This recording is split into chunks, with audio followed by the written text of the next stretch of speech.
Olá, amigos do Esporte e Debate. Estamos de volta depois das festividades momescas. Agora nós vamos falar de outra alegria, o esporte maranhense, que aqui você sabe, sempre está em dimensão maior na tela da TV Assembleia, canal 51.2 e na TVN, canal 17.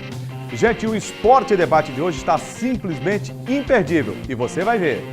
A rodada do final de semana do Campeonato Estadual. O São José foi o único time da Ilha de São Luís que conseguiu vencer.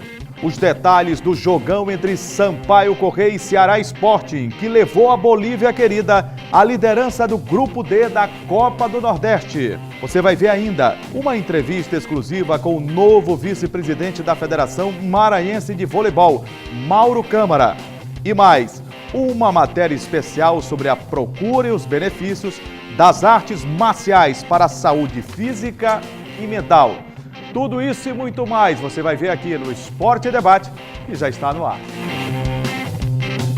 E começamos o Esporte e Debate falando de artes marciais. O repórter Joelson Braga, da TV Assembleia, ele percorreu durante dias várias academias na Ilha de São Luís. Ele foi ver de perto o crescimento e o que pensam os novos adeptos das artes marciais.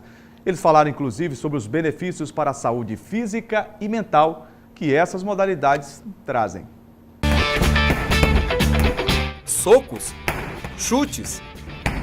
Isso requer força e muita movimentação. Ao fim de uma sessão de treino, lá se foram 800, 900, 1000 calorias. As lutas são uma excelente forma de perder peso, além de desenvolver a musculatura. A maioria das modalidades trabalha o abdômen e a região lombar, além de músculos superiores e inferiores. Não é à toa que as lutas têm sido uma das modalidades esportivas que mais tem atraído praticantes em busca de melhoria na qualidade de vida. O André é instrutor de Muay Thai há cerca de 10 anos e diz que a maioria dos alunos da academia vem em busca de mudança de vida. A luta já não é mais marginalizada como há muito tempo atrás, então as pessoas elas vêm procurar mesmo uma atividade física que não seja repetitiva, que não seja monótona, né? Porque é um treino muito dinâmico, onde o gasto calórico é bem grande e os resultados acabam vindo rápidos, né? Então, hoje mulheres, crianças, até idosos, né? A gente faz bastante trabalho assim com pessoas que não são talvez o público que a galera imagina, né? Que são jovens, fortes, grandes, porque acabou se tornando um esporte muito divertido até de se praticar. Outro detalhe da luta que conquista os praticantes é que elas são muito dinâmicas. Isso funciona como um antídoto contra a monotonia de algumas outras atividades, como a tradicional musculação. As lutas exigem bastante movimentação. Além da técnica, é utilizada também bastante força. Por isso, o gasto calórico é bastante grande. Mas o que as pessoas não podem esquecer é que antes de praticar qualquer atividade física, deve buscar um acompanhamento médico. E já durante a atividade, tem que buscar também o acompanhamento de um profissional especializado. Isso para evitar maiores problemas, inclusive lesões graves. O jiu-jitsu, apesar de não necessitar de tanta força, é um ótimo esporte para definir o corpo. Isso porque algumas posições necessitam do movimento de vários músculos e manter estas posições ajuda a tonificar o corpo. Além disso, tem o poder de diminuir o estresse. Este professor de jiu-jitsu lembra deste detalhe. Ela tem vários benefícios com a arte marcial em si, não só o jiu-jitsu como qualquer outra arte marcial. Ela tem a questão da disciplina, a questão do respeito, da perda de peso. Para as meninas tem a questão da autodefesa também, que hoje em dia é muito procurado. Criança tem muita questão de anti-bullying, que hoje em dia é muito comum, né? Então a arte marcial em si ela pode te dar todos esses benefícios, inclusive o jiu-jitsu. O jiu-jitsu um pouquinho mais, que a gente sabe que é uma arte que o Brasil deu uma enxugada nela. O jiu-jitsu que a gente treina é o jiu-jitsu brasileiro, então a gente já tem mais aquela afinidade com as situações. Para quem pratica a luta, além do ganho na qualidade de vida, também pode sonhar com voos mais altos. É o caso do Nilson. Ele começou no jiu-jitsu em um projeto social e agora treina Muay Thai. A luta mudou a vida e ele quer ser agora um lutador profissional. Um amigo meu me apresentou jiu-jitsu, não queria fazer, mas aí ele tanto insistir, eu acabei indo e gostei. Foi a paixão à primeira vista e até hoje eu tô. Dei uma pausa no jiu-jitsu, vim pro Muay Thai, pro MMA e não saio daqui. Gostei mesmo, não quero parar. Entendeu? A prática regular de atividade física é indicada para indivíduos de todas as idades. A luta, além de uma atividade prazerosa, tem inúmeros benefícios. E é bom não confundir luta, atividade esportiva, com violência. Então, que tal arriscar uns socos e chutes e de quebra melhorar a saúde e ficar com um corpinho legal?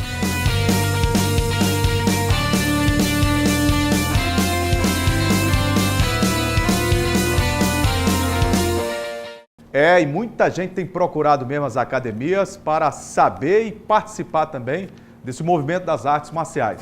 Vou receber aqui o Gregório Dantas, meu amigo, meu parceiro, Greg, tudo bem? Tudo bem, Julinho. Como foi de carnaval? Tudo tranquilo, perfeito lá na... Você passou aqui em São Luís ou... Não, você sabe que eu estive na Princesinha da Baixada, né? Melhor carnaval Pinheiro. do Maranhão, com certeza, graças a Deus. Participou daquele movimento lá do Bloco Patifa? Sim, sempre, todo ano estou presente nas patifas lá, né? A fantasia qual foi?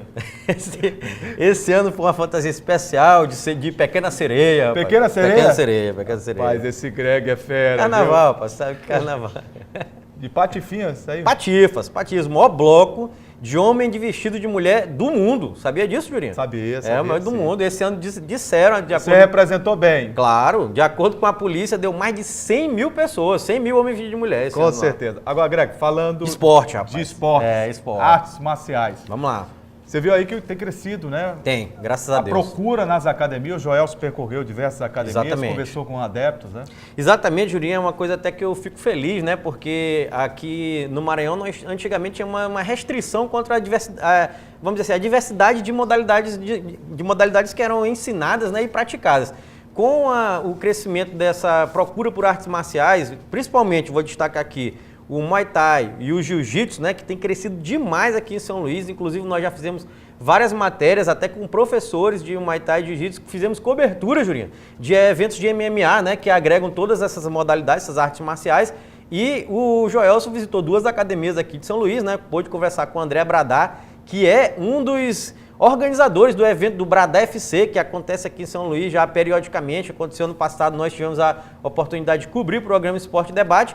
E eu fico muito feliz com isso, viu? Porque é mais uma oportunidade para o cidadão, né? O maranhense, a população. E, aliás, a prática esportiva das artes marciais, ela prepara o cidadão não apenas fisicamente, mas também mentalmente, né? Porque tem uma série de benefícios psicológicos, mentais, né? Para diminuição do estresse e outras coisas. Você sabe uma coisa que eu achei interessante também com esse crescimento das artes marciais, a procura que tem sido muito grande aqui em São Luís, é que no Nordeste, há algum tempo atrás, se dizia bastante que crianças e adolescentes, os pais colocavam para praticar o jiu-jitsu, né, para praticar o karatê, né, judô. Né, o judô, Era. muito mais em função de uma defesa pessoal. Isso. E hoje, né, esse estigma ele ficou um pouco de lado, Ficou. porque hoje a prática do esporte é que tem sido realmente levada muito mais em consideração do que propriamente uma defesa pessoal que as artes marciais trazem também. Exatamente. Ele une também a parte de, vamos dizer assim, de hierarquia, né? Porque a criança começa a aprender que existem faixas superiores, né? E respeito, né? Também. Disciplina. Disciplina, que eu queria falar de disciplina. E é bom lembrar também, Julinho, que diversas academias de São Luís, diversos professores, todos são bem claros em dizer uma coisa: aluno meu não pode brigar na rua. Se brigar na rua, ele é... E essa é uma campanha que nós abraçamos. Exatamente, né? Porque a gente não pode confundir... O esporte, ele surgiu para unir os povos. Isso, unir os povos. E não separá-los através de divergências, brigas. E a gente não pode confundir, Julinha, arte marcial com briga de rua. Não pode confundir com arte marcial com briga de rua. E essas campanhas que são feitas pelos professores das academias, das artes marciais, são, assim, espetaculares e sensacionais, porque a população consegue ter o equilíbrio, tanto físico quanto o equilíbrio mental, né? Psicológico. É verdade.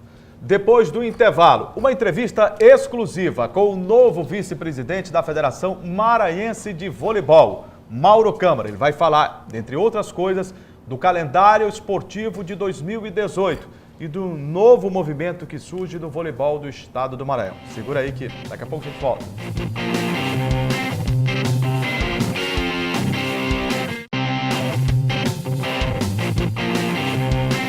Estamos de volta com Esporte em Debate, agora para falar do voleibol maranhense.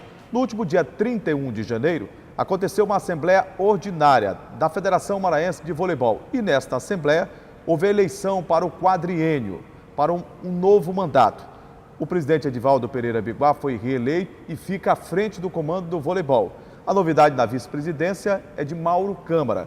Ele está aqui, inclusive, com a gente no Esporte em Debate para falar desse novo momento, agora como dirigente, como vice-presidente da Federação Maranhense de Voleibol.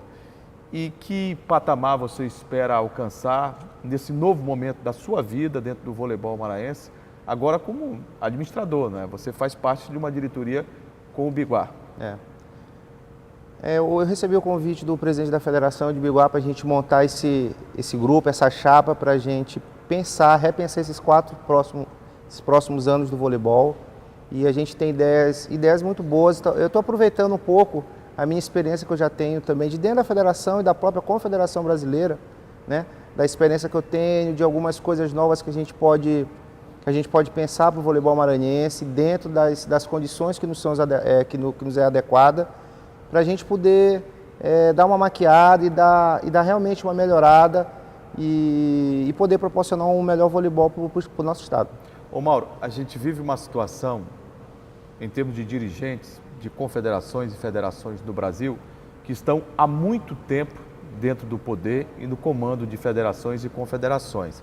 A gente sabe que é um ciclo, né? Há um crescimento, uma maturação e hoje já um declínio de muitas administrações. A própria Confederação Brasileira de Voleibol, que tornou o esporte como excelência, com um centro de treinamento maravilhoso no Rio de Janeiro, com as conquistas olímpicas, de campeonatos mundiais, teve um boom muito importante e que elevou o voleibol brasileiro à condição de melhor do mundo.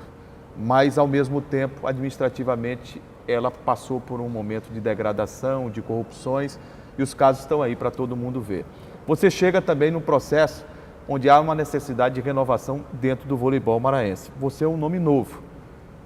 Ao lado do Biguá, você espera alcançar essa reoxigenação, vamos dizer assim, do voleibol aqui no Maranhão? Eu penso assim, eu acho que eu tenho que dar também minha contribuição para o estado do Maranhão, da experiência adquirida no longo desses 25 anos, eu acho que é muito importante. O voleibol do Maranhão, é bom que seja dito assim, a gente também enfrenta assim, muita dificuldade na questão das competições, nós temos muita deficiência na questão das praças para poder se fazer as competições, a questão do Costa Rodrigues, que é um ginásio que nós estamos sem ele há 10 anos, isso prejudicou muito, não só a Federação de Vôlei, como as outras também. Aliás, isso foi uma tragédia para o esporte amador de São Luís, né? Ficar sem um ginásio tão emblemático e importante como o ginásio Costa Rodrigues. Vai ser reaberto agora, né? Isso. Felizmente. Com o Costa Rodrigues, às vezes as pessoas não entendem, as federações tinham dias certos durante o mês. Então você podia conseguir programar uma competição quando começaria e quando terminava, né? Então você sem o Costa Rodrigues, para você correr atrás de outros locais, você tem que conseguir através de escolas, que é muito difícil, ou clubes, que nós temos poucos. Até porque elas têm as suas programações, né? Isso. Então é muito difícil você querer acabar uma competição em 1 mês, 2 meses, não pode. Então fica bem complicado. Então com a volta do Costa Rodrigues agora, junto com essa nova gestão, eu acho que a gente pode realmente dar uma oxigenada e voltar realmente o que era antes. E a gente poder fazer competição de janeiro a janeiro. Olha, a importância é tão fundamental do ginásio Costa Rodrigues, Mauro, que as federações passarão a voltar a ter casa, né? Porque muitas delas, com o fechamento da praça esportiva do ginásio Costa Rodrigues, passaram a funcionar de maneira muito particular e pessoal nos escritórios, em residência dos presidentes de federações, que é uma coisa que chega a beirar uma questão de mendicância, né? É bem triste, assim, os gestores que passaram talvez não tenham essa sensibilidade que eu tenho, que tu tens, que tu vivenciou muito isso também, sabe como funciona, da necessidade de se ter o ginásio, do ginásio central, do ginásio que era a casa de todas as federações, de a gente ter que passar 10 anos para a gente poder ter o nosso ginásio de volta. É muito tempo e ainda bem que vai voltar agora, né? E repaginado, né? Isso, Remodelado. muito bonito. Eu vi algumas fotos, né? Imagens, inclusive nós vamos posteriormente fazer uma matéria sobre esse novo momento de reentrega do ginásio Costa Rodrigues e pelas imagens que eu vi, vai ficar muito bom, né? Eu tive o prazer de acompanhar um pouco a questão da obra, da reinauguração dele que ia ter e teve um probleminha na pintura. O piso é maravilhoso, o tamanho dele se assemelha muito à parte de jogo ao do Castelinho, que é uma área muito grande. A única coisa que ficou deficiente na minha visão, que poderia ter sido aproveitado maior, já que se destruiu o ginásio, foi a questão da quantidade do público, que ficou só para 890 pessoas sentadas. E ali tu sabes que cabia mais de 2.000 pessoas ali, né? Eu já Esse é o único ponto narrei negativo. jogos com 3.000 pessoas ali Pronto, dentro. é só o ponto negativo, mas o ginásio está maravilhoso, o piso muito bem, tendo a manutenção adequada e vai ser muito importante ter a nossa casa de volta, na verdade. Ô Mauro, deixa eu entender um pouco dessa engrenagem a partir de agora do voleibol, com a sua inserção na diretoria, eleito como vice-presidente. O presidente Biguá, ele fica mais na parte institucional da federação e a operacionalização, cronograma de atividades, calendário, a execução desse calendário, vai ficar a cargo da sua pessoa? Isso, Jura. Basicamente será esse o processo. Biguá com a parte administrativa na questão da parte de contato com a confederação, de conseguir as coisas, a parte mais política. E a parte da gestão, da questão das competições, das coisas, vai ficar mais na minha mão em relação a isso. Como é que está o calendário do voleibol maranhense para 2018? Nós temos um calendário bem extenso em relacionado à praia. A praia é uma modalidade que a gente tem que investir, que os técnicos têm que entender que para se ter um atleta no voleibol a nível nacional, para se destacar, primeiramente é mais fácil que seja na praia. Porque a nível do indoor é complicado por causa da questão da altura, né? Então muitas pessoas investem muito nisso, enquanto a praia está aí na região norte e nordeste, jogadores de não tão alta estatura, mas com uma qualidade técnica muito boa e se destacando a nível nacional. Então na praia a gente tem um calendário bem extenso e vai ser investido mais nas categorias de base, que são as categorias que a confederação apoia. E na quadra nós vamos ter também um calendário muito aproximado com as competições que são chamadas competições básicas a nível escolar, que é o GEMS. Então nós vamos sempre anteceder competições infantil, antes da fase eliminatória e depois da fase final do GEMS, para essas equipes poderem ter competições paralelas da sua categoria antes da competição maior. Querendo ou não, é a competição que todo mundo se volta a nível estadual, que é o GEMS. Quantas competições, basicamente, o calendário do voleibol vai ter para esse ano? Olha, o vôlei de praia, se eu não me engano, tem 12 competições e o de quadra tem 10 competições. Fora as competições paralelas que a federação apoia já ao longo desse tempo. Pelo fato da dificuldade do ginásio, a federação sempre está apoiando várias competições, em torno de 8 a 10 competições também, paralelo às competições da federação, pelo fato da dificuldade. Então, um exemplo, uma empresa faz a competição, sempre pede o apoio da federação, a federação cede a questão da arbitragem e toda a estrutura para isso. A nível nacional, o Maranhão vai participar de quantas competições? Olha, esse ano, a nível escolar, o único esporte coletivo que vai ser classificado para a competição final dos Jogos Escolares é a equipe do Reino Infantil de Voleibol, do professor Antonino, que conquistou esse título, só ele a nível coletivo. As outras escolas vão... Aliás, um técnico do mais alto gabarito com certeza. E há muitos anos dá uma contribuição fantástica ao voleibol, o professor Antonino. Né? Isso, que essa categoria de base, Antonino realmente uma das referências a nível norte e nordeste, uma pessoa que tem uma qualidade técnica muito boa para trabalhar com essa faixa etária. Ô Mauro, e é pensamento de descentralizar o voleibol, não só na capital, mas pelo interior do estado? Porque em Imperatriz, né, nós temos grandes resultados, isso. Atletas de alto nível, no Rui Barbosa, em outras escolas lá, quer dizer, lá já há muito tempo foi plantada uma semente que germinou e que dá frutos muito positivos, né? Olha, Júlio, bom tocar nesse assunto, porque a região tocantina, ela é muito mais forte do que a nossa região, do que a nossa cidade. Tem trabalhos maravilhosos feitos lá pelo professor Getúlio de Imperatriz, que já vem fazendo esse trabalho há muito tempo, e Márcio, o professor Márcio de Açailândia. São as equipes que geralmente vêm ao longo desses 20 e poucos anos que eu estou no GEMS, que sempre vêm conquistando espaço, são as equipes que cedem mais atletas para as seleções maranhenses, onde se tem os melhores resultados é justamente dessa mistura, da base maior da região tocantina com alguns jogadores da nossa cidade. Você espera contar com a lei de incentivo ao esporte para disseminar a prática do voleibol e alavancar outras competições ao longo desse ano? Olha, a gente conversou, a gente teve uma reunião com o secretário. Por falar nisso, o secretário, parabenizar ele pela ideia que ele está tendo de algumas coisas. Nós vamos ter... O Everton Pereira, né? Isso. A gente conversou algumas coisas, até a respeito do Gêmeos, pela experiência que a gente já tem. Eu particularmente, acho assim, o Gêmeos é legal, tem uma quantidade de muitos municípios participando, mas é importante deixar algo mais do que isso. Você tem que oferecer treinamento para eles a nível técnico, tem que deixar uma semente, alguma coisa lá para trabalhar com as pessoas locais. E ontem mesmo eu recebi uma ligação da secretaria, eles já estão fazendo esse processo para treinamento da parte de arbitragem e para da parte técnica, para as modalidades coletivas. Então isso já é um grande passo que ele está dando. Fora da visão dele em relação à questão da lei de incentivo também. Ele deixou aberto para todas as federações, também para a Federação de Vôlei, para a gente levar projetos, para eles poderem apreciar e ver de que melhor maneira podem ajudar.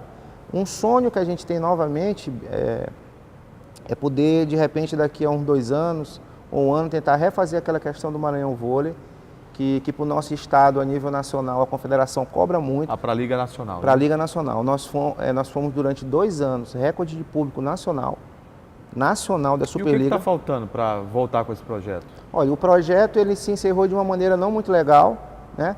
Nós tínhamos já... Quando você fala não muito legal, o que foi? Está devendo? Tem problemas? Não, devendo não pode, porque a lei de incentivo você tem que deixar tudo ok. Estava tudo certo, mas nós tínhamos já uma equipe para o ano seguinte de competição, uma equipe pronta para viajar e vir para cá, e o projeto que ia ser para o vôlei foi repassado para o valor que ia ser patrocinado para o vôlei, foi passado para outra modalidade. Então nós ficamos meio que aqui vendo navio com uma equipe de técnico e de atletas esperando para vir para cá. Qual foi a modalidade? Basquete? Foi uma modalidade que a secretaria achou que era melhor ter um melhor investimento do que com o voleibol. Então isso a gente ficou um pouco meio não bem visto pela questão dos atletas. E travou o projeto? Travou e desmotivou, porque quem fez, eu que fiz parte disso, eu sei as horas que eu perdi de sono com isso, de investimento pessoal da gente, de vontade de estar o nosso estado inserido a nível nacional, que é uma modalidade, o segundo esporte do Brasil, que você só pode ver a nível de televisão, na Sport TV, né, no caso, para você ver os jogos, e você tinha isso daqui. Você tinha Bernardinho, tinha Zé Roberto, tinha todas as atletas campeãs olímpicas aqui durante o ano, durante 12 partidas. Voleibol, né? De alto nível, né? É a maior competição mais forte do mundo, e a Superliga Feminina é do Brasil. Ô Mauro, obrigado por ter vindo aqui ao Esporte em Debate, sucesso nessa nova etapa da sua vida. Você, pelo que eu conheço, gosta e é afeito a desafios, é um grande desafio estar como dirigente de uma federação tão importante como o voleibol. Espero que ao lado do Edivaldo Pereira Biguá, que está há alguns anos à frente do comando do voleibol, você possa dar essa reoxigenação com a criatividade que você tem e, sobretudo, com a força de vontade para que o nosso voleibol, né, alcance outros patamares, né? E eu, por exemplo, já vi e gostaria de voltar a ver atletas daqui em seleções brasileiras, ver a seleção brasileira jogar aqui por toda a popularidade que tem a modalidade, pelos resultados alcançados. E eu tenho a certeza que o povo maranhense também é um amante, né, do voleibol. E com certeza, com um trabalho mais estruturado, com um trabalho revitalizado, a gente espera que os resultados possam chegar o mais breve possível. Não, eu não tenho dúvida disso, que o povo do Maranhão é apaixonado pelo voleibol, a gente tem certeza disso. Como eu te falei, nós somos 2 anos, recorde de público a nível nacional, né? A gente colocou 6 mil pessoas naquele castelinho, com mais de 1.000 pessoas do lado de fora querendo entrar. Então, sucesso eu sei que foi, sucesso e a gente vai trabalhar para isso. Ô Greg, no último dia 31 de janeiro, houve a Assembleia Ordinária que elegeu para um novo mandato o presidente Edivaldo Pereira Biguá. Aliás, eu já perdi as contas, ele deve estar com mais de 20 anos. Muito mais, Juninho. Muito mais, né? Isso acho aí. que 3 décadas, mais ou menos acho que ele é mais velho que eu, né? Com certeza, 30 anos, né? com certeza. Mas está à frente, continua para mais 4 anos. A novidade foi que o Mauro Câmara, que é árbitro internacional, né? Membro, inclusive, trabalhou na Olimpíada do Rio de Janeiro como um dos organizadores, né? E foi reconhecido pelo trabalho que vôlei fez. De praia. Ele agora assume a vice-presidência e é quem vai comandar a parte operacional da Federação Maranhense de Voleibol, que cá para nós precisa se modernizar, precisa melhorar, porque um esporte tão popular como esse, né, no estado do Maranhão, tá lá em cima, né? Precisa se popularizar mais, e é bom lembrar, Juliano, que o voleibol é o segundo esporte mais praticado aqui no Brasil, né? É verdade. Consequentemente, aqui no Maranhão também, né? Nós tivemos destaques tanto nas modalidades de quadra e de areia, né? Aqui também, ganhando o Brasil sempre muitas medalhas de ouro, medalhas de prata em Olimpíadas, campeonatos mundiais. O Mauro Câmara, como você bem lembrou, é um árbitro que internacionalmente conhecido, já apitou diversos jogos do Circuito Mundial de Vôlei de Praia, que ele é especialista de vôlei de praia, né? E ajudou, né, também na organização das Olimpíadas Rio 2016, né, na arena que foi montada lá na praia de Copacabana, né? E que foi um sucesso, né? Sucesso total, né? E aliás, as competições de vôlei de praia sempre são um sucesso total, né? Quadras sempre estão lotadas, todo mundo lá torce muito, é muito legal. E eu desejo toda a sorte do mundo, né, para o Mauro Câmara. Claro, é bom lembrar também que é preciso fazer um trabalho, como ele deixou claro na entrevista, a respeito do calendário, né? Porque não podemos ter federações que não produzem nem calendário. Então, a Federação Maranhense de Vôlei está produzindo calendário de atividades. Você viu também durante a entrevista sobre a questão da volta do ginásio Costa Rodrigues. É verdade. Está praticamente pronto, que vai já ser reentregue pelo governo do estado do Maranhão. Exatamente. Pelas fotos que vi, está ficando uma maravilha. Está ficando bonito mesmo. E existem dois aspectos aí. Um é que a Federação Maranhense de Voleibol, assim como o handebol, como o basquete, como o futsal, vão ter essa praça, né, que é emblemática do esporte amador de São Luís. A história do esporte amador se confunde o coração, do Maranhão ao ginásio Costa Rodrigues, né, a existência dele. Ficou algum tempo parado, está voltando agora. Então, vai ter calendário lá dentro, né? A federação vai poder fazer o maior número de competições dentro, sabendo que tem uma praça que é central. Sim. E outro aspecto também é que a própria federação passa a ter uma sala lá, que sempre teve. Então não vai precisar estar de forma itinerante na casa do presidente, ali, né? Porque a gente sabe que tem esse problema aqui, muitas federações maranhenses, né, vamos de esportes amadores, eles não têm sede fixa, né? Inclusive, a Federação de Basquete passou por esse problema, até o presidente veio aqui dizer que a sede era a mala do carro dele. Isso não existe, né? Então, nós teremos, até que enfim, as sedes das federações maranhenses. Infelizmente, assim, vamos deixar aqui um pouco nossa tristeza pelo período que o Costa Rodrigues ficou fechado, né? Foi uma, vamos dizer assim, imensurável o tamanho, o prejuízo para a população, para o desporto maranhense, mas eu vi fotos já vi fotos, está muito bonito mesmo. Tá ficando show. Espero que ele tenha essa reabertura e que a reabertura desta vez esteja para toda a comunidade. E que nunca mais feche as suas portas. Porque não dá mais, não. Porque a falta que fez o Costa Rodrigues foi um absurdo a falta que o Costa Rodrigues fez, né? Nós desejamos que daqui para frente tudo aconteça a contento, né? Que nunca mais, como você disse, feche as portas do Costa Rodrigues e feche as portas para o desporto maranhense. Depois do intervalo, destaque para a Copa do Nordeste. No clássico entre Sampaio Corrêa e Ceará Esporte, a Bolívia venceu e tomou a liderança que era do Ceará. Segura aí que a gente volta já.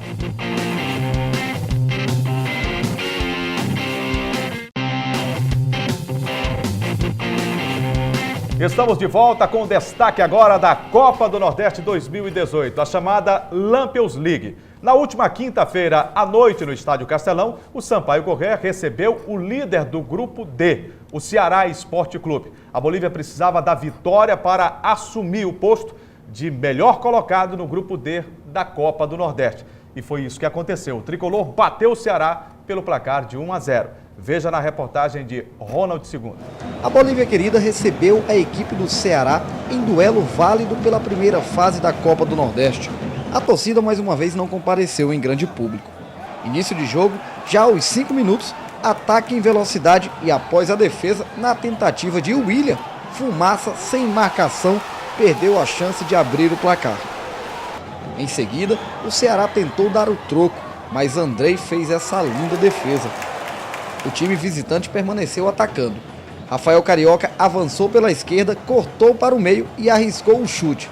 A bola passou perto, apenas isso. O primeiro tempo parou por aí, sem gols. Ainda assim, o torcedor permaneceu otimista. Fomos superiores. O Sampaio parecia até o time de Série A e o Ceará o time de Série B. Até pela superioridade que a gente teve aí no primeiro tempo. Espero que a gente mantenha o ritmo e com certeza esse gol vai sair agora para a gente sair com uma grande vitória aqui da Bolívia Querida. Na arquibancada, os deputados estaduais Sérgio Frota e Josemar de Maranhãozinho, presidente e vice-presidente do Sampaio Corrêa, estavam de olho no campo. pelo que nós podemos ver aí, Sampaio não deixou a desejar em nenhum momento, é um time que está chegando, tenho certeza que agora no segundo tempo nós vamos fazer um gol aí para sair com essa vitória, que é muito importante para o nosso time e tenho certeza que é muito importante para o nosso torcedor também. O presidente Sérgio Frota falou sobre a possibilidade de contratações. Nós vamos precisar trazer, né? De imediato ele me pediu 4 jogadores, a saber, um atacante de área, um atacante de lado, um lateral esquerdo e um meia, né? Nós vamos ter definições daqui a 10, 15 dias no futebol paulista, né? A maioria dos times já vão ficar fora. E eu tenho conversado com o Josimar, que tem dado todo o apoio, né? Hoje esteve comigo lá na pré-eleção. Nós vamos trazer esse reforço. O deputado Eduardo Braide também compareceu ao Castelão e mostrou confiança na equipe maranhense. Com certeza, acho que essa energia aqui, a torcida de todos os maranhenses, é no sentido da Bolívia vencer o Ceará e passar para o primeiro lugar aí na Copa do Nordeste. É o que nós vamos esperar agora com o reinício do segundo tempo. Início de segundo tempo.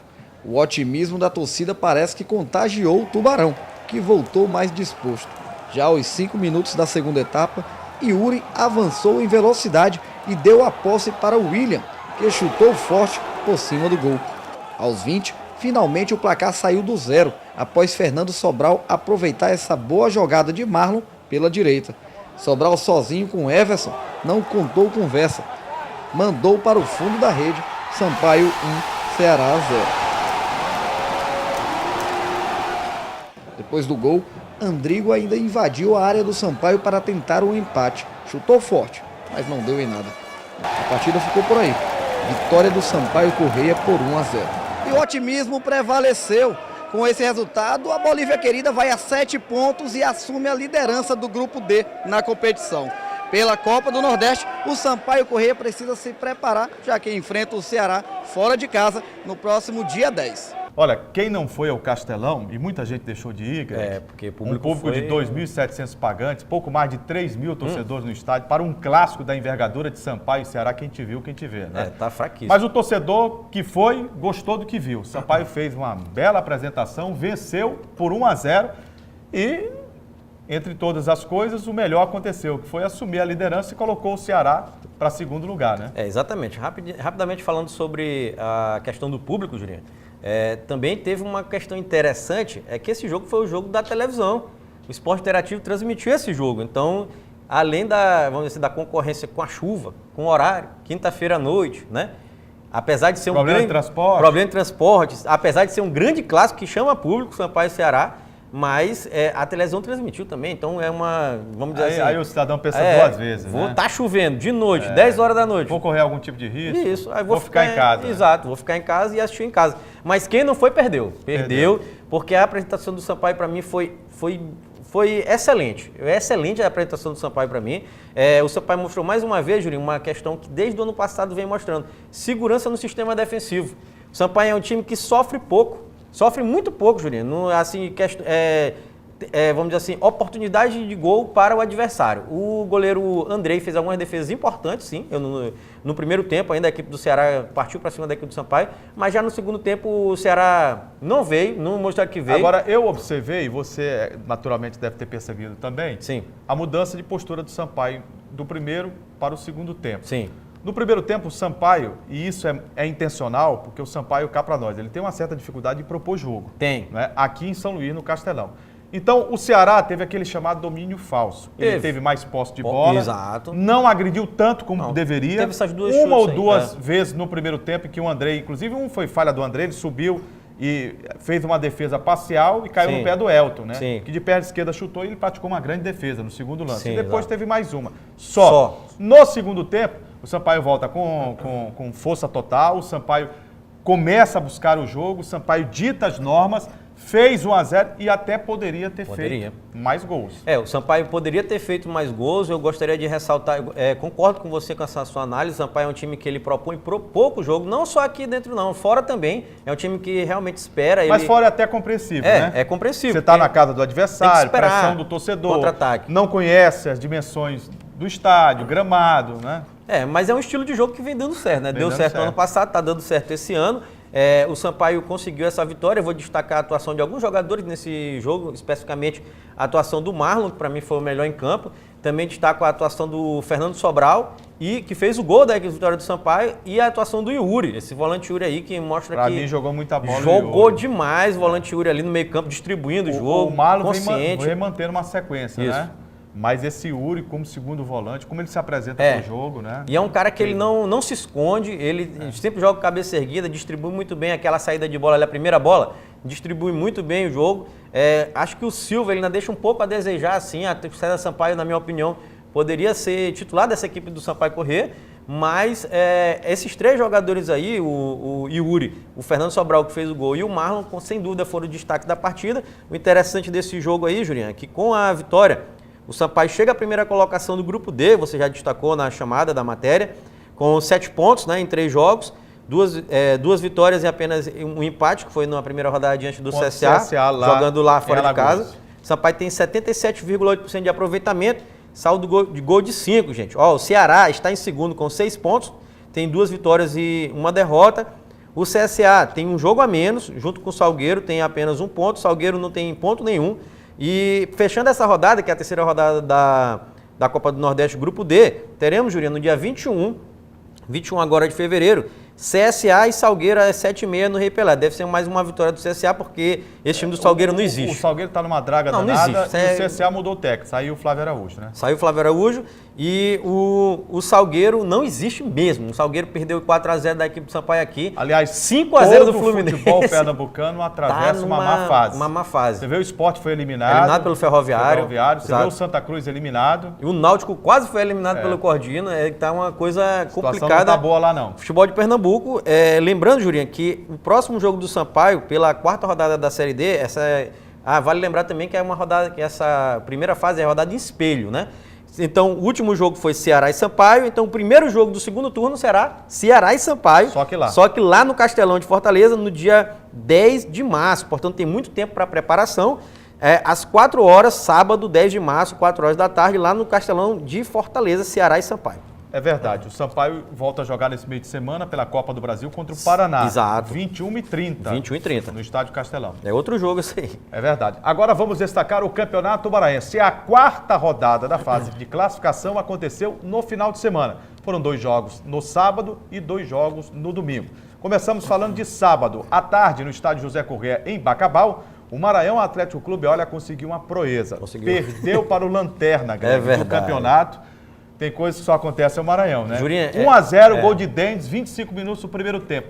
E o Bacabal ainda teve um jogador expulso. Teve 7 minutos, foi? Do segundo 7 tempo. minutos. E mesmo assim, o Maranhão, que este ano tem um investimento até maior do que aquele time que fez a campanha maravilhosa na Série D do Campeonato Brasileiro. Você tem um time hoje com o Cris, atacante, você tem o Curuca, que é um jogador experiente. Tem Giliardi, né? Você tem, eu falo de maiores investimentos, né? Valber. Aí você tem o Valber, que é Eloy. jogador de primeira divisão, o Eloy. Exato, né? Exatamente. E o Maranhão até aqui não conseguiu realmente fazer um jogo que você pudesse dizer, não, esse time aí tem tudo para crescer, para melhorar. Perdeu e, na minha opinião, se complicou. Se complicou, porque saiu do G4 e vai ter pela frente agora 3 jogos. Você sabe quais são os adversários? Imperatriz, Moto e Sampaio Corrêa, não é isso? Verdade. Só isso. Tá complicado, né? Os 3 clássicos. Tem que vencer 2 desses 3. Tem que vencer 2, senão não se classifica para chegar entre os 4. Jurinho, a situação do Maranhão é muito complicada. Eu gostaria de destacar esse jogo aqui que você falou, realizado no sábado, lá no Correão em Bacabal, pelo seguinte fato: a equipe do Bacabal é muito fraca. Verdade. Muito fraca. E encontra seríssimas dificuldades financeiras para jogar. Para entrar em campo, porque não consegue. No primeiro jogo aqui contra a equipe do Sampaio, teve que mandar uma van trazer os jogadores para encher o banco de reserva, porque não tinha jogadores. Então, a equipe do Bacabal passa por problemas financeiros gravíssimos. Na segundinha, Juliano, do ano passado, teve que fazer vaquinha para pagar a comissão de arbitragem. Cota de arbitragem. Então, situação dificílima do Bacabal. E o Maranhão em dia. Com um bom investimento, a diretoria dando todas as condições e o time não corresponde, né? O trabalho do Meinha é complicadíssimo. Exatamente. E é tiro curto, é bom lembrar o campeonato, tiro curto, são apenas 7 jogos. E o Maranhão... E é bom lembrar outra coisa. Você está dizendo que é tiro curto, né? Isso. E o Maranhão, se não se classificar Acabou. para as semifinais, o ano acaba para o time do Parque Valéria Monteiro. Só porque está fora da Série D, está fora da Copa do Brasil, Sim. fora da Copa do Nordeste, Sim. só 2019. 2019. Então coisa, o torcedor do MAC vai ficar esperando até 2019 para ver o time. Tá preocupado com essa situação, né? É muito difícil. Ó, o Maranhão, Jurinha, com esse resultado, chegou à 6ª colocação com apenas 5 pontos. Ele entrou na rodada como vice-líder. Vice-líder. E terminou em 6ª colocação com apenas 5 pontos. E o Bacabal fez os seus primeiros pontos. Tinha perdido todos os jogos, fez os 3 pontos. Saiu da lanterna. Saiu da lanterna e deixou Santa Quitéria na lanterna do campeonato, né? É que a gente vai falar agora, né? No jogo de sábado à noite, no Estádio Municipal Frei Epifânio da Badia, em Imperatriz, o Cavalo de Aço se deu muito bem para cima do Sampaio, na estreia do técnico Vinícius Saldanha, ex-Sampaio Corrêa. E o Imperatriz ganhou por 2-0. Ganhou. Gol do Canu. Do Canu. Né, do primeiro tempo. Exato. Depois teve um belíssimo gol do Adalto. Adalto entrou 2-0. 2-0. O Sampaio veio com um time... Quebrou a invencibilidade da Bolívia. Quebrou a invencibilidade da Bolívia querida. O Sampaio veio com um time misto, né? Com algumas alterações, principalmente no setor ofensivo meio campo. O Marlon foi poupado. O Joécio também foi poupado. Não jogou no primeiro tempo, mas jogou no segundo. Sim, o Marlon. O Nonato jogou também, né? O time jogou também o Marcelinho, né? Então, o Sampaio teve algumas modificações no seu elenco para tentar misturar. Caiu muito no segundo tempo as informações que a gente recebeu lá da cidade de Imperatriz, que no segundo tempo o desempenho físico do Sampaio deu para todo mundo notar que estava acabado em campo. O desempenho físico é compreensível. Por quê? O time jogou na quinta-feira. Uma partida duríssima contra o Ceará. Duríssima partida. Time de primeira divisão, não é fácil. De primeira divisão. O jogo terminou quase meia-noite. Quase meia-noite. Esse time viajou embora de avião na sexta-feira, a diretoria deu essa condição, mas esses jogadores, para viajar de manhã cedo, eles não dormiram. Não. Você acorda, dá um cochilo e tudo. Você não tem uma recuperação do corpo. Não pode perder voo, né? É o Sampaio está jogando com menos de 48 horas. Foi menos de 48 horas. Então, para a recuperação de um atleta é terrível. Não dá. Tá entendendo? É não complicado. Dá. O Diá ainda tentou fazer essa... E o elenco do Sampaio é um elenco pequeno. Pequeno. O Diá tentou fazer essa mescla, mas não deu certo. O Sampaio, como eu disse, caiu muito no segundo tempo. Os 2-0 foram merecidos. Eu quero destacar o Vinícius Saldanha, que dá muita sorte contra o Sampaio, né? Toda vez que outra coisa, o Vinícius ganha o Imperatriz sempre que enfrenta o Sampaio, e quando tem, lá tinha o Vinícius que saiu do Sampaio. Sim. Lá você tinha outros jogadores, André como Penalvo. o goleiro Jean, estava no Sampaio. Sim. Tá. O André Penalvo estava no Sampaio, Sim. foi dispensado. Exato. Né? O Rubens esteve no Sampaio. Então, é normal que a motivação deles estava muito lá em cima, né? Estava lá em cima. Para poder enfrentar. O Imperatriz vinha de insucessos dentro de casa. Precisava dar uma resposta. Técnico novo. Exato. Chegando, querendo mostrar trabalho. E diante de um adversário que era o alvo a ser batido, deu tudo certo para o Imperatriz, né? Deu tudo certo para o Imperatriz, Juninho. Agora eu vou te dizer uma coisa aqui. Os 2 gols que vi, eu assisti a partida. Sim. Os 2 gols, na minha ótica, foram 2 falhas do goleiro Andrei.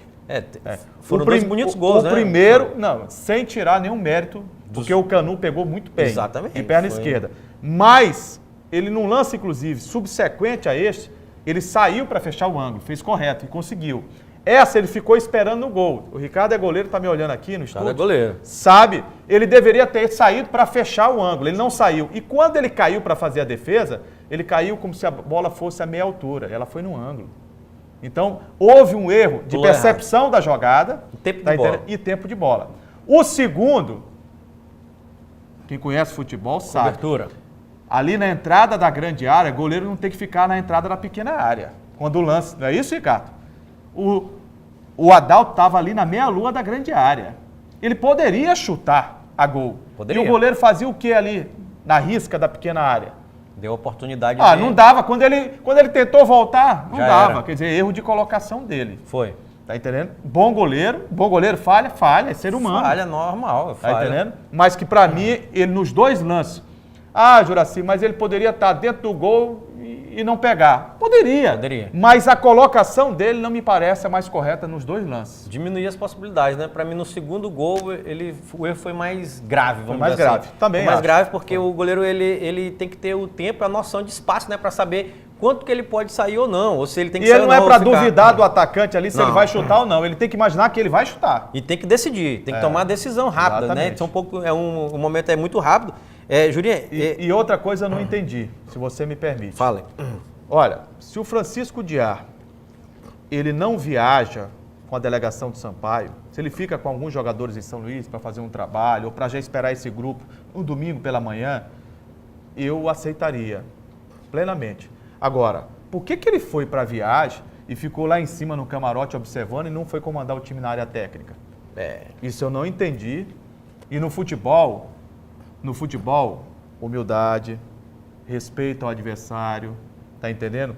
E manutenção de conduta, que ele é um cara de bom caráter, grande profissional, são fundamentais. É verdade. Eu não entendi porque que o treinador do Sampaio Corrêa, Francisco Diá, que eu tenho respeito e apreço pelo trabalho que ele faz, é um grande profissional. Não entendi por que ele viajou para a cidade de Imperatriz e deixou o Romildo lá na área técnica, quando ele é o comandante do time. É estranho, isso aí não se faz. Geralmente, auxiliar técnico fica em cima porque tem outra visão do jogo, né? Tem outra visão do jogo e o técnico principal fica à beira do gramado. Eu acho também que foi uma atitude, talvez, não tão...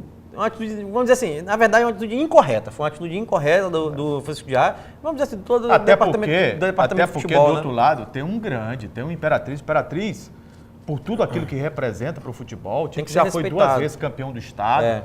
Tem que ser respeitado. Não, tem que ser respeitado, já poderia ter feito lá. Qualquer auxiliar poderia ficar lá em cima, passando informações. Juraci, mas se ele estivesse na área técnica, ele não ia mudar, ele poderia não mudar. Tudo bem, eu aqui discuto a postura. É respeito, questão de respeito.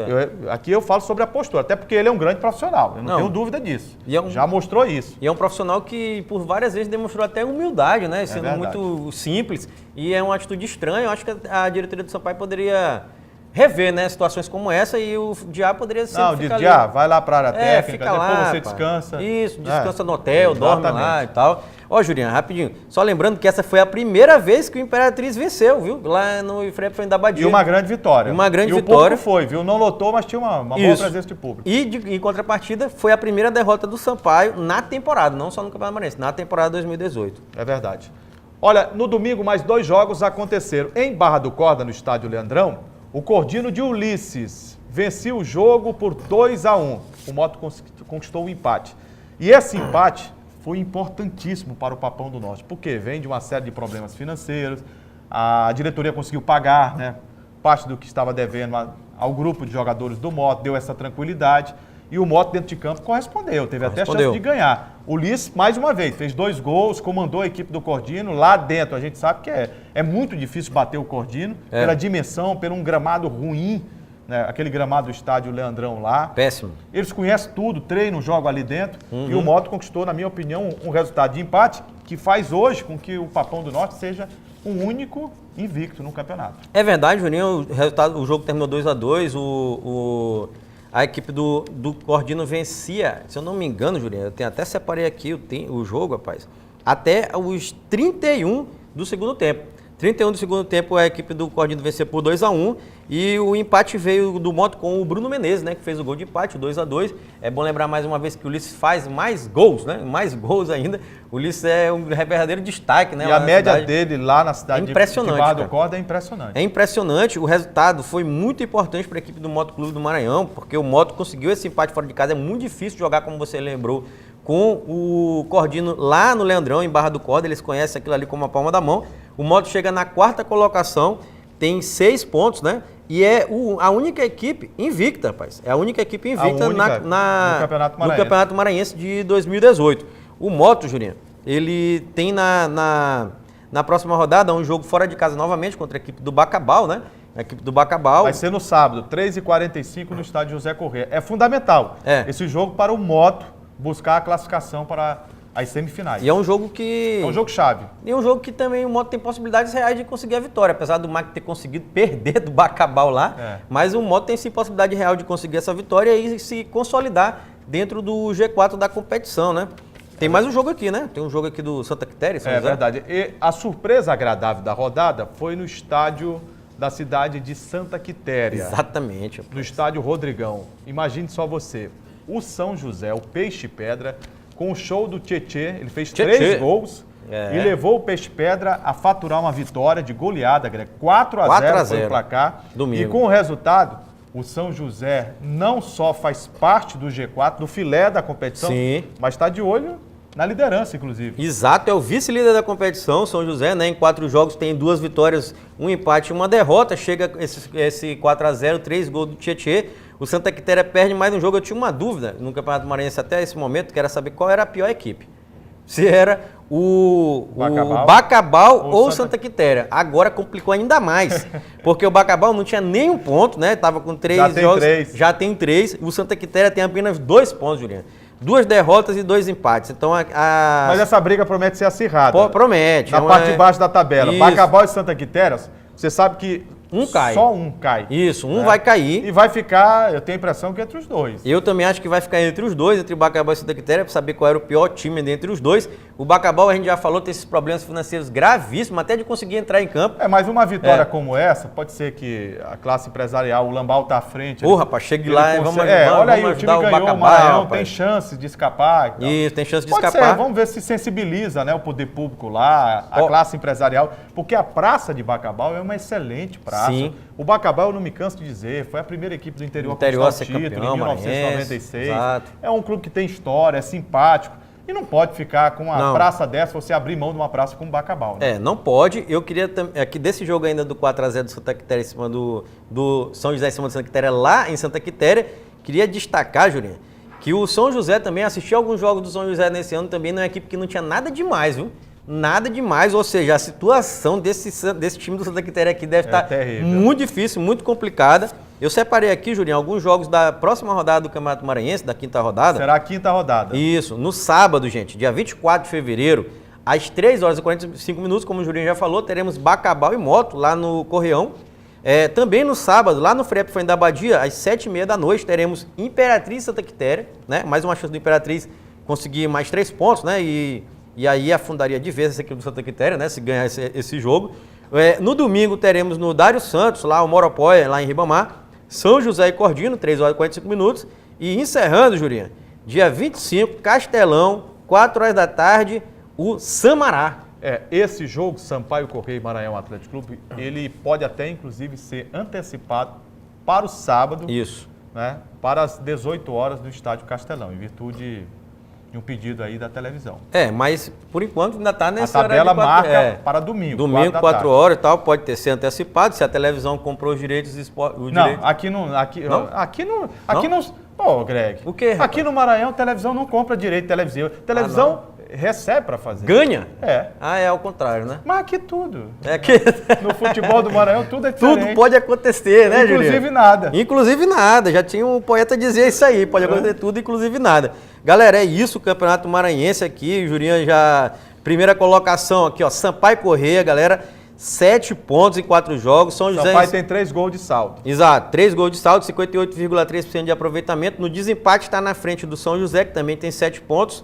Né, que tem apenas 2 gols de saldo, empatado com a equipe do Imperatriz, que também tem 2 gols de saldo, só que tem apenas 7 gol pro. Então o São José fica na frente do Imperatriz por esse critério de gol pro, 7 pontos. Moto Clube fechando o G4 com 6 pontos. Cordino na quinta colocação com 5. Maranhão na sexta colocação na sexta colocação também com 5 pontos. Bacabal apenas 3 pontos, primeira vitória, né, na competição. E o Santa Quitéria, lanterninha da competição, perigando, né? Perigando muito cair para a segunda divisão com apenas 2 pontos. Gente, chegamos ao final do Esporte em Debate de hoje. O nosso muito obrigado pelo carinho da sua honrosa e indispensável audiência. Lembrando que toda segunda-feira nós temos esse encontro marcado na tela da TV Assembleia, canal 51.2 e também na TVN, canal 17. Ô Greg, os nossos canais de interação para que o telespectador possa participar, sugerindo pautas, mandando a sua participação, sua opinião aqui na TV Assembleia. Pois é, o telespectador pode contribuir com o nosso programa através dos nossos canais de interação. Primeiro é o nosso site, que é o al.ma.leg.br. Tem também o telefone da nossa redação, galera, que é o 3269-3828. O nosso WhatsApp que está passando aqui embaixo da sua tela. E amanhã, Julinho, terça-feira, né, já de manhãzinha, todo o nosso programa completo no Facebook da TV Assembleia, nas redes sociais. Para que o internauta possa curtir, compartilhar, né? Compartilhar, mandar para os amigos. Exatamente. Ô Greg, um grande abraço, é sempre um prazer estar com você aqui no Esporte em Debate. O mesmo. Gente, um grande abraço e a gente se vê pela ilha. Até lá. Tchau, galera. Tchau.